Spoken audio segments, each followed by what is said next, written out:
Ini nggak tahu gue doang atau semua orang mengalami ya.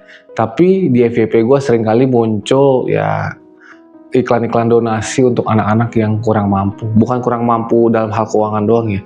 Tapi ya mereka kadang-kadang cacat secara fisik ya. Ada yang sumbing, ada yang kupingnya hilang sebelah, ada yang lahir tanpa tangan, ada yang lahir kepalanya gede dan sebagainya. Jujur gue sangat sedih melihat hal itu semua. Dan gue sempat mempertanyakan kepada Tuhan, kenapa Tuhan kesannya itu tidak adil ya? Ada anak di luar sana yang lahir di rumah mewah, dengan orang tua yang lumayan kaya, dan anak ini baik-baik saja, tanpa ada cacat fisik sama sekali. Tapi di sisi lain, ada anak-anak yang lahir dengan cacat fisik di kondisi yang tidak enak, di kondisi yang rumahnya mungkin kumuh, mungkin tidak bersih, dan kesannya itu sangat tidak adil gitu. Tapi setelah gue menjalani kehidupan, gue pikir-pikir, gue renungkan, kayaknya bukan Tuhan gak adil, tapi memang manusianya aja yang bodoh. Ya memang ya ada beberapa hal yang terjadi kepada si anak-anak ini karena faktor genetik, dan kita nggak bisa ngomong kalau faktor genetik. Tapi yang gue tahu, yang gue lihat ya dari datanya, mungkin teman-teman bisa cek sendiri, faktor genetik ini kecil kemungkinannya. Besar kemungkinan karena kesalahan si orang tua. Kesalahannya gimana nih? Ya banyak orang tua yang sengaja pengen punya anak dalam kondisi yang kurang mampu, tanda kutip miskin ya. Jadi banyak orang tua yang berusaha melahirkan anak dengan kondisi yang tidak ideal. Mereka nggak mikir si anak ini ntar butuh apa, si anak ini ntar biayanya berapa, setelah lahir akan ada apa. Enggak, mereka cuma mikir udah lahiran aja, yang penting gue udah kawin, kewajiban gue sekarang sebagai pasangan yang sudah menikah harus punya anak. Oh tidak seperti itu, tidak seperti itu. Banyak sekali yang berpikir seperti itu, sayangnya ya. Dan dalam video ini gue mau kasih tahu, enggak seperti itu. Enggak semua orang yang udah kawin wajib punya anak, enggak. Karena kita sebagai orang tua mestinya mikirin si anak ini akan lahir di environment yang seperti apa. Nah balik lagi ke yang tadi ya, kenapa banyak anak yang kesannya lahirnya kurang sempurna di keluarga-keluarga yang kurang berada juga. Karena banyak mereka yang nggak mau check up ke dokter dan pilih hal-hal yang termurah buat anaknya, nggak mau minum vitamin buat si anak, jadi vitamin penguat kandungan, obat penguat kandungan. Banyak yang nggak mau minum itu, dan banyak yang nggak peduli apa kata dokter. Ya udah lu hamil aja. Mereka pun banyak yang tidak ngecek ya. Mungkin si orang tua cewek dan orang tua cowok ini punya penyakit apa, penyakit bawaan. Kalau bersatu ini bisa ketemu apa gimana, resikonya gimana. Mereka juga mungkin nggak pikir seperti itu. Mereka nggak pikir kalau ternyata ada makanan-makanan yang harus dihindari, makanan-makanan yang harus dipenuhi ketika masa kehamilan.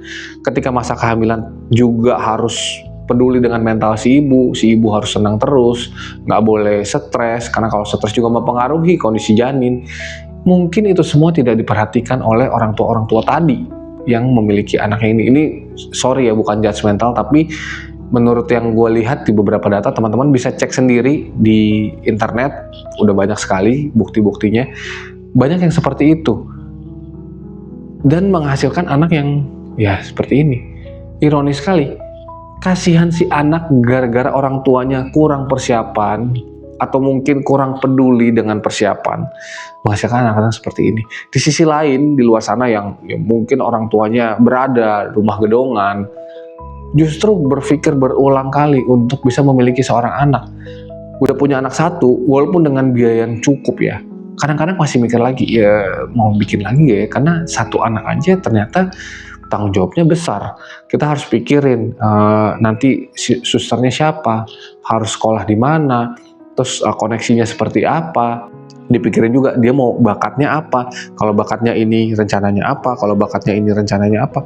Biasanya orang tua yang berada di kondisi ekonomi yang lebih tinggi pikirannya panjang, walaupun secara keuangan mampu ya, tapi mereka belum tentu mau langsung punya anak lagi karena pikirannya panjang. Di sisi lain yang kurang mampu, ironinya malah mau bikin anak terus. Maka itu di pinggir-pinggir jalan, di perempatan-perempatan lampu merah Jakarta, banyak ya orang yang minta-minta dengan gendong-gendong anak. Dan ironis sekali, gue justru benar-benar sangat kasihan dengan anak-anak yang lahir di bawah mereka. Gue coba cari datanya ya, dan dari data kesehatan nasional, anak-anak dari keluarga dengan status ekonomi rendah memiliki resiko 2-3 kali lipat mengalami bibir sumbing dibandingkan dengan keluarga menengah ke atas. Dan faktor utamanya ternyata bukan kutukan, tapi ini adalah kekurangan asam folat, banyak asap rokok, banyak polusi, dan gizi buruk di dalam kehamilan. Jadi balik lagi, ini bukan soal Tuhan yang gak adil, tapi ini soal orang tua yang kurang persiapan atau mungkin kurang peduli dengan masa depannya sendiri. So, lewat video ini gue mau kasih tahu kalau anak adalah berkat dari Tuhan. Tapi berkat itu datang dengan sebuah paket yang namanya tanggung jawab. Jadi semua berkat yang kita minta dari Tuhan adalah sebuah tanggung jawab. Kalau kita sudah minta anak sama Tuhan, berkat anak dari Tuhan, kita harus siap juga dengan tanggung jawab anak. Jadi jangan cuma minta berkatnya, tapi sebelum lu minta berkatnya, siapin dulu pundak tanggung jawab untuk siap menerima berkat itu.